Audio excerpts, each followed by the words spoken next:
안녕하세요. 자료구조화 알고리즘 기말고사 정리 시작해 보겠습니다.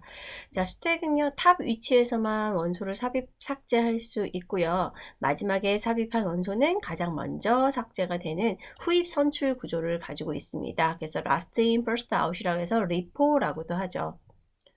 자, 스택의 대표 함수는요, 푸시 함수와 팝 함수고요.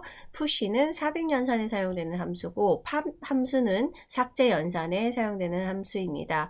자, 우리가 탑 포인터라는 것도 있는데요. 맨 위 데이터를 가리키고 있죠. 그리고 삭제 위치와 삽입 위치를 결정을 해주는 이 탑 포인터라는 것도 있습니다. 자, 순차 자료 구조를 이용한 스택 부분이었는데요. 순차 자료 구조는 1차원 배열을 사용을 하죠. 그리고 스택의 크기를 배열의 크기로 정하고 스택의 원소 순서를 배열의 인덱스로 정합니다.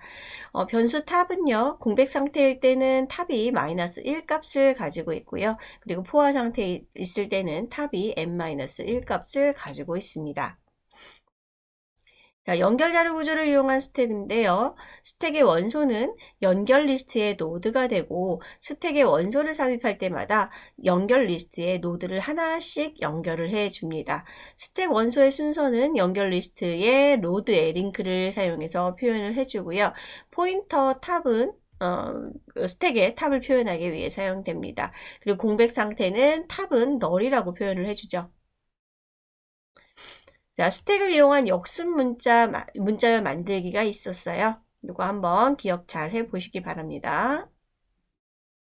자, 시스템 스택인데요. 보통 스택은 시스템에서 많이 사용이 됩니다. 그래서 함수 호출이 발생하면 함수의 호출과 복귀에 대한 정보를 스택 프레임에 저장해서 시스템 스택에 삽입하고 복귀 시 시스템 스택에서 매니 스택 프레임을 꺼내서 정보를 확인하고 복귀하는 구조로 되어 있죠.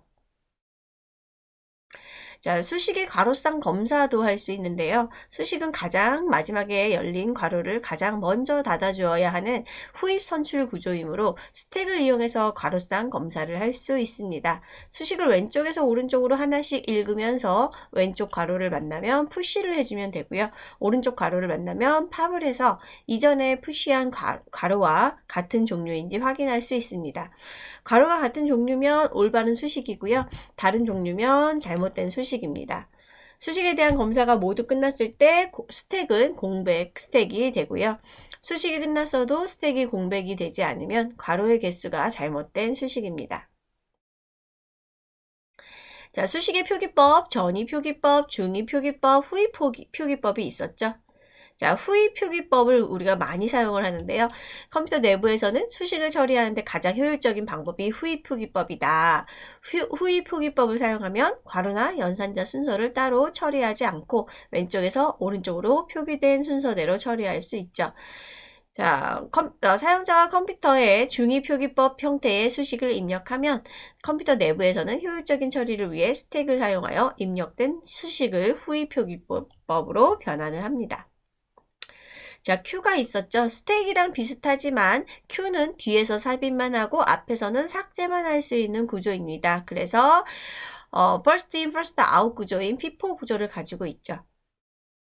자, Q의 연산은요. NQ가 삽입 연산이고요. DQ가 삭제 연산입니다. 자, 그 다음에 순차 Q에서 1차원 배열을 이용한 Q가 있죠. Q의 크기를 배열의 크기로 정하고 프론트와 리얼이 있습니다. 프론트는 첫 번째 원소의 인덱스를 저장하고 리얼은 마지막 원소의 인덱스가 저장이 됩니다. 자, 초기 상태는 프론트와 리얼이 모두 -1을 가지고 있고요. 공백 상태는 프론트와 리얼이 같은 상태, 포화 상태는 리얼은 -1, n-1 요 상태를 말합니다. 자, 원형 Q는요, 초기 상태의 프론트와 리얼은 모두 다 0이고요. 공백 상태의 프론트와 리얼이 같은 이러한 상태입니다. 자, 우리가 지금 프론트하고 리얼 이런 거 굉장히 많이 하고 있어요. 그리고 탑 탑의 그 계산 방식이라는 걸 많이 하고 있는데요. 이게 이제 이론적으로는 이렇게 되어 있지만 구조적으로 그림화해서 머릿속에 저장을 잘 해 주시기 바랍니다. 여러분 머릿속에 잘 이제 글씨만 이렇게 봐가지고 될 거는 아니거든요. 사실은 이거는 구조적으로 먼저 나온 다음에 이렇게 정리를 한 것뿐입니다. 그래서 만약에 이게 이해가 잘 안 된다 그러면 그 그림을 보시고 자료 구조에 그러한 그 어떠한 식으로 이렇게 구조가 되어 있는지 잘 확인하시기 바랍니다. 자, 프론트와 리얼의 위치가 배열의 마지막 인덱스 n-1에서 논리적인 다음 자리 인덱스 0번으로 이동하기 위해서 나머지 연산자 모듈러를 사용을 할 수 있겠죠. 자, 그래서 지금 삽입 위치, 삭제 위치에 따라서 순차 Q는 리얼이 리얼 플러스 1이 되고요. 삭제 위치는 프론트가 프론트 플러스 1이 되지만 원형 Q는 리얼이 리얼 플러스 1 모듈러 n이 되는 거고요. 프론트는 프론트 플러스 1 모듈러 n이 됩니다. 자, 단순 연결 리스트를 이용한 Q는요, Q의 원소는 단순 연결 리스트의 노드가 될 거고요. Q의 원소의 순서는 노드의 링크 포인터로 연결이 됩니다. 포인터 프론트는요, 첫 번째 노드를 가리키는 포인터가 될 거고요. 포인터 리얼은 마지막 노드를 가리키는 포인터가 될 겁니다. 초기 상태와 공백 상태는 프론트와 리얼이 모두 다 널인 상태입니다. 자, 데크라는 구조가 있었습니다. Q의 양쪽 끝에서 삽입 연산과 삭제 연산을 수행할 수 있도록 확장한 구조입니다. Q는 Q인데 삽입과 삭제가 양쪽에서 모두 다 일어나는 구조죠. 자, 차수라는 것은요, 노드의 차수는 노드에 연결된 자식 노드의 수이고요. 트리의 차수는 트리에 있는 노드의 차수 중에서 가장 큰 차수를 말합니다. 노드의 높이는 노드의 레벨을 얘기를 하는 거고요. 트리의 높이는 최대 레벨을 얘기를 하는 겁니다. 포리스트라는 것도 했죠. 그래서 서브트리의 집합들을 포리스트라고 했습니다. 자, 포화 이진 트리는 어떤 거였나요? 모든 레벨의 노드가 포화 상태로 차있는 이진 트리를 포화 이진 트리라고 했습니다. 자, 완전 이진 트리는 뭐였나요? 포화 이진 트리의 노드 1번부터 n번까지의 위치와 완전히 일치하는 이진 트리를 말하죠. 자, 균형 이진 트리에는요, 왼쪽 서브 트리의 높이와 오른쪽 서브 트리의 높이의 균형을 맞춘 이진 탐색 트리입니다. 그래서 AVL 트리가 가장 유명합니다. 자, AVL 트리는요, 왼쪽 서브 트리보다 부모 노드가 크고요. 부모 노드보다 왼쪽 서브 트리가 큰 이러한 크기 관계를 갖습니다. 왼쪽 서브 트리와 오른쪽 서브 트리의 균형을 맞추기 위해 모든 노드의 균형 인수를 마이너스 1, 0, 플러스 1만 가지게 하죠. 자, BAVL 트리의 예입니다. 자, 히프 구조가 있었죠. 히프는 키 값이 가장 큰 노드나 키 값이 가장 작은 노드를 찾기 위해 만든 완전 이진 트리입니다.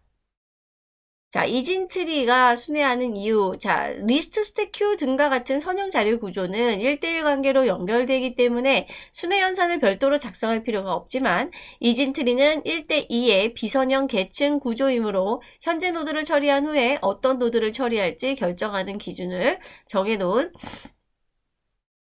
순회 연산이 필요합니다. 자, 그리고 이제 전이 순회, 중이 순회, 후이 순회가 있었죠. 그래서 데이터 위치에 따라서 어디에 데이터가 있는지 데이터 레프트 라이트로 하면 전이 순회죠. 레프트 데이터 라이트면 중이 순회죠. 레프트 라이트 데이터를 마지막으로 하면 후이 순회입니다. 자, 스레드 이진 트리인데요. 단말 노드 링크 필드에 널 대신 순서상 다음 노드를 가리키도록 설정한 이진 트리를 말합니다. 이런 링크 필드를 스레드라고 합니다. 자, 그래프라는 구조도 있었죠. 연결되어 있는 원소 사이의 다대다 관계를 표현하는 구조였습니다. 자, 그래프의 종류에는 무방향 그래프, 방향 그래프, 완전 그래프, 부분 그래프, 가중 그래프 이런 게 있죠. 네트워크 그리고 방향 그래프인 다이그래프도 있고요. 자, 순차 자료 구조를 이용한 구현이 있었고요. 그래프의 구현은 그리고 연결 자료 구조를 이용한 구현도 있었습니다. 자, 그래프 순회 탐색은요, 하나의 정점을 시작해서 그래프에 있는 모든 정점을 한 번씩 방문해서 처리하는 연산이고요. 그래프 탐색 방법은 두 가지가 있었죠. 깊이 우선 탐색과 너비 우선 탐색이 있었습니다. 자, 그래프 순회의 우물 파기 기법을 조금 생각하면은 이해가 조금 빠르신데요. 한 지점을 골라서 팔 수 있는 데까지 계속해서 깊게 파다가 아무리 땅을 파도 물이 나오지 않으면 밖으로 나와 다른 지점을 골라서 다시 깊게 파는 방법이 깊이 우선 탐색 방법이었습니다. 한쪽만 깊이 쭉 팠다가 다시 올라오는 방식이죠. 자, 여러 지점을 고르게 파보고 물이 나오지 않으면 파놓은 구덩이들을 다시 좀 더 깊게 파는 방법이 너비 우선 탐색 방법이 있었습니다.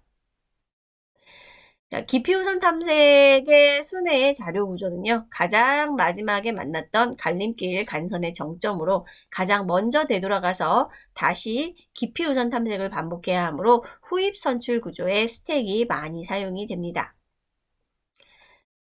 자, 너비 우선 탐색의 순회 방법은요, 시작 정점에서 인접한 정점을 차례로 모두 방문하고 나서 방문했던 정점을 시작으로 다시 인접한 정점을 차례로 방문하는 방식입니다. 정점의 순서를 관리하기 위해 선입 선출의 구조를 갖는 큐를 사용을 합니다. 자, 신장틀이라는 게 있었죠. n개의 정점으로 이루어진 무방향 그래프 G에서 n개의 정점과 n-1개의 간선으로 만들어진 틀이었죠. 자, 최소 비용 신장트리도 있었습니다. 무방향 가중치 그래프에서 신장트리를 구성하는 간선들의 가중치의 합이 최소인 신장트리입니다. 자, 여기까지 기말고사 정리를 마치고요. 기말고사 좋은 결과 있기를 바라겠습니다. 수고하셨습니다.